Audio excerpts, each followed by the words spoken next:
Was this the book to finally get me into romance? Hi everyone, I'm Charlotte Marie, an upcoming YA fantasy author and self-proclaimed book dragon, here to share some of my current reads and discuss them with y'all. Today's book I'm going to be talking about is called The Trail to You and Me by Mandy Lynn Bell.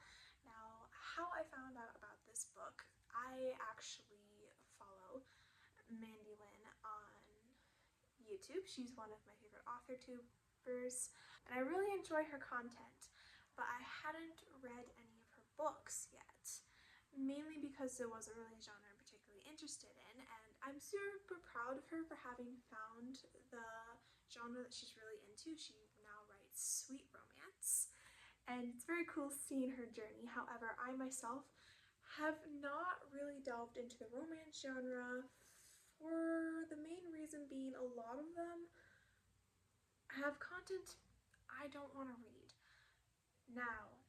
And even the ones that are closed door and such, it's kind of like, if they're not married, I don't want them being intimate. I don't need, like, Fade the Blacks can, Fade the Black, better than erotica, but it's still not something I'm very comfortable with.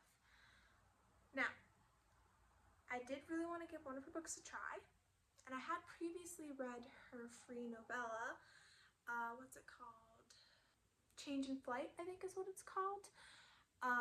You can read it for free if you sign up for her newsletter, her Mandy Lynn Bell newsletter. Mandy Lynn is her name for just her author content, geared towards author, like the business of self-publishing and such, while Mandy Lynn Bell is her pen name for her fiction books. So if you're interested in sweet romance, that's the newsletter to follow to get the novella.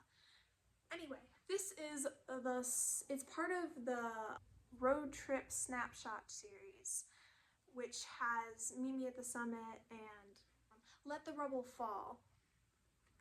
And this is the third book in the series. However, it is technically a standalone, which is why I picked it up. Well, part of it, another reason why I picked it up, is it's an opposites attract story, and I have a fondness for that, or at the very least, I'm fond of the idea of it, as I myself, my husband and I are very much opposites in a lot of ways, so I figured relatability would be nice to see versus a lot of the perfect match type stories, which I do really love, but you know, it's nice to see something a little bit more of what I'm familiar with in real life. That being said, I picked it up, and what are my thoughts on it? It is about this girl named Lori, who's really overstressed and worked as she's trying to fit an original plan she had that has gone off the rails a little bit due to her best friend's parents having died a few years back.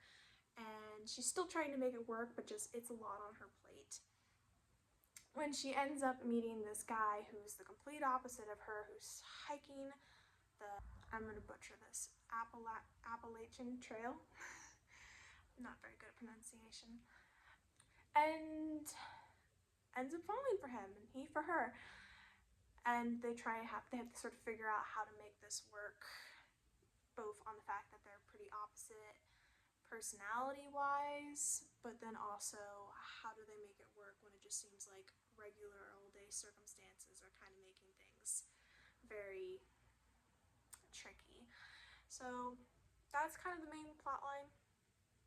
What I liked about it, I enjoyed some of the themes the characters talked a little bit about in regards to the whole figuring your life out, and what do you do when plans don't exactly go the way you wanted, and like how much is too much on your plate, and are you overthinking and underthinking, and just I liked a lot of the sort of figuring life out element to the storyline. I will say that does make me think the book would have been a better fit as new adult versus young adult, mainly because the characters, I think Lori's 19, or she's in college. In my mind, young adult is like 12 to 17, at the 17 is the latest, while new adult would be 18 to like early 20s, mid 20s. So I think the book would have fit better as new adult, but also book genres nowadays are so weird, and I'm just gonna say, like, I wouldn't recommend this book to like a 13-year-old. I don't think that's appropriate. It's 16, okay, fine, but I think its ideal reader would be around the same age as the characters, so like 19, 20, 18 maybe. I myself, early 20s, so I could appreciate it for what it was, but I don't think young adult fit, in my opinion. The romance was cute. I did really like that opposites attract scenario where they really did balance each other out, and like there were a few moments where she was kind of like, I wish she would think this way instead, but at the same time learns to respect his way of seeing things, and like it was really nice to see. So I thought the opposites attract element was done really well. The writing was also pretty good. Like, I enjoyed reading this book. Pacing wise, I was a little worried at first that like the entire story would be just them on the trail, but turned out that wasn't really the case, which now looking back on it, I do wish I had known that a little bit more, because I think I rushed a little bit at the beginning, just sort of like, okay, when is this going to get started? I think I'll enjoy it a little bit more on a reread, but that said, I'm not particularly interested in rereading it anytime soon, maybe next year. It was a really good summer read, I will say. The perfect summer vibes. That said, let's move on to the things I didn't like so much. This is definitely more personal elements, but it made me a little uncomfortable. The main character is into yoga, and that's pretty controversial in regards to like the spirituality stuff behind it. She doesn't really go into that very much. It's more just like exercise calms her down, and that was pretty, I like that element of it, and seeing that passion she had for it. It's just like the yoga aspect itself is making me cringe a little bit, because I'm thinking like in real life that's concerning, but it doesn't really go into that in the book, because like, you know, why would it? The other thing, and this was more of a bigger point, is the characters spend a lot of time alone together, sometimes at night. um like I think there's at least one or two scenes where they spend a night together in a hotel. Nothing happens besides like some kisses and cuddling, thank goodness. It is clean, but again, it's kind of one of those things where, you know, real life, that is a very, very, that's a dangerous situation to be putting yourself in. So it did make me a bit squeamish seeing that, because I'm like, oh, that's not smart, that's not smart, that's not smart, why are you doing that?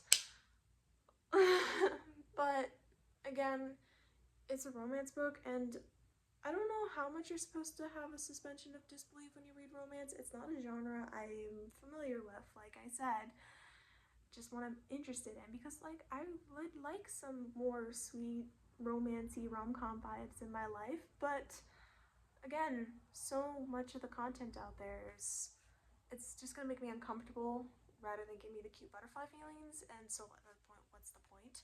This did give me some cute butterfly feelings, but there was also still the uncomfortable feelings of, oh, why are they doing this? Why are they doing this? But yeah, otherwise it was clean. They don't go anywhere beyond some cuddling and kissing, and overall seemed to have a pretty healthy relationship despite it being an opposites attract storyline, which I really appreciated. The characters were really nice. I've gone back into saying the things I like, but let's end it on a positive note. I enjoyed it. It's not what I would say a new favorite or anything, but again, I don't think I'm really the ideal reader, but I'm glad I picked it up. So I would rate this, I'm gonna say 3 stars for I liked it. It was a good overall, definitely a great summer read. I think I'll most likely read it again, probably next summer or the summer after, as a reread. But I wouldn't necessarily recommend it. So yeah, the trilogy with me. And I'm not gonna be picking up the other 2 books in the series, just, or any of the future books, because again, I enjoyed this one, but I've also kind of gathered, as much as I really like the writing style and the characters themselves, I don't necessarily know if I'm going going to be comfortable reading. The next book, she's currently got a Kickstarter out for it, Sparks in Iceland. It's a new adult, which I think is good, but it says closed door romance, and it's got the one bed trope, and I hate the one bed trope. And the fact that it says closed door, it makes me a little iffy as to whether or not they actually do something, we just don't see it. And again, if the characters are married, I don't care if I don't see it. I don't want that happening unless it's portrayed with the real consequences, which most likely it won't, because it's romance and we tend to ignore real life consequences when it comes to those things. Anyway, I'm gonna get off my high horse. Thank you for watching. If you enjoyed this video, please remember to subscribe and like and leave a comment down below, especially if you've read the book yourself and want to share your own thoughts. That's all. Bye.